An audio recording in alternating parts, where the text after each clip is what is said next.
जय श्री राम दोस्तों। नरेंद्र मोदी जी बिहार को अपना घर बना लिए हैं।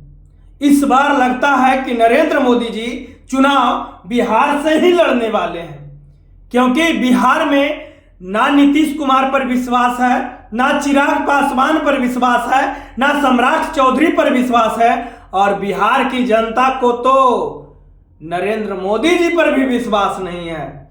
नरेंद्र मोदी जी चुनाव प्रचार में कम से कम 4 से 5 बार बिहार पहुंच गए हैं। आज नवादा में चुनाव प्रचार चल रहा है नरेंद्र मोदी जी का। नरेंद्र मोदी जी चुनाव प्रचार में ही सिर्फ बिहार उनको याद आता है।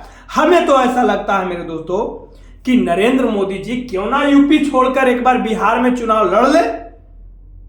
बिहार में चुनाव लड़ लें, कम से कम बिहार वासियों को तो कल्याण होगा, यूपी वासियों को तो कल्याण हो गया।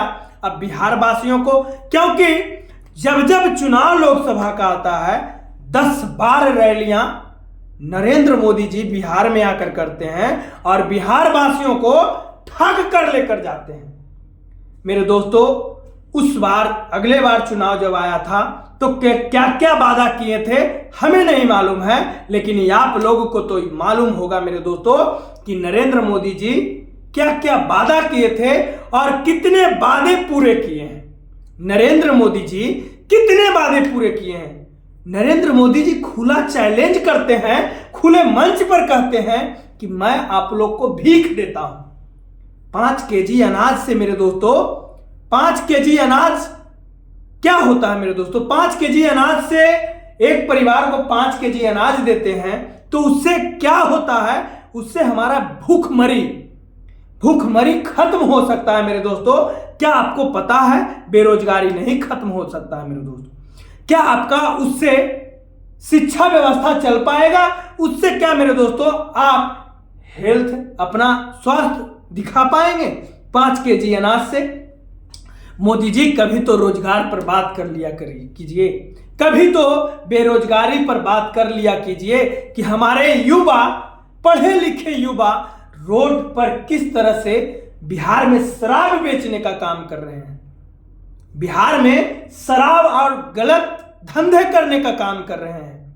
कम से कम ये लोग पर भी तो बात कर लिया कीजिए मेरे दोस्तों। नरेंद्र मोदी जी आते हैं और बिहार को ठग कर लेकर जाते हैं।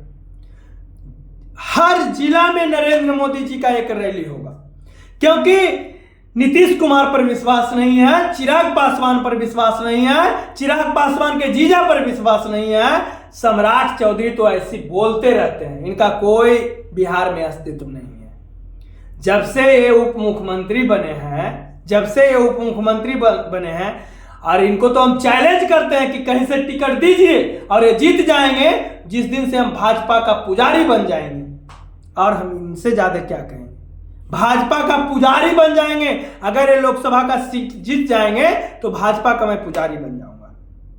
मेरे दोस्तों, इस तरह का बयान, इस तरह का भाषण, इस तरह का, जैसे लगता है लालू प्रसाद यादव जी दुश्मन है और लालू प्रसाद यादव जी के छत्र छाया में पले हैं। मैं छोड़कर कहा ना कि मैं बीजेपी का भक्त बन जाऊंगा अगर ये कहीं से चुनाव जीत गए तो। लोकसभा का मंत्री बन जाना मेरे दोस्तों कोई बड़ी चीज नहीं है। मुख्यमंत्री और प्रधानमंत्री जी बन जाना कोई बड़ी चीज नहीं है मेरे दोस्तों, लेकिन इनका अस्तित्व क्या है हर बिहार वासियों को मालूम है। ये भी तो कभी कहीं पर रहते हैं, कभी कहीं पर रहते हैं। एक और मार एक घाट का पानी पिए हैं, ये भी तो 10-10 घाट का पानी पिए हुए हैं इंसान है। ये क्या बिहार के बारे में बोलेंगे? ये बिहार के बारे में क्या बोलेंगे? अब बताइए, नीतीश कुमार जी बिहार के बारे में क्या बोलेंगे कि मैं इस बार भाजपा में ही रहूंगा? क्या पता है, आप कभी भी मोदी जी से मिल जाएंगे तो कभी मांझी जी से मिल जाएंगे, तो कभी उपेंद्र कुशवाहा को भगा दीजिएगा, कभी साहनी जी को लात मार दीजिएगा। आप पर किसी को विश्वास नहीं, लेकिन तब पर भी आप प्रधानमंत्री हैं, आप मुख्यमंत्री हैं, आपका इज्जत है बिहार में। लेकिन इस तरह से अगर बार बार कीजिएगा तो बिहार का जो माहौल है वो खराब होने का काम करेगा। बाकी के लिए जय हिंद दोस्तों।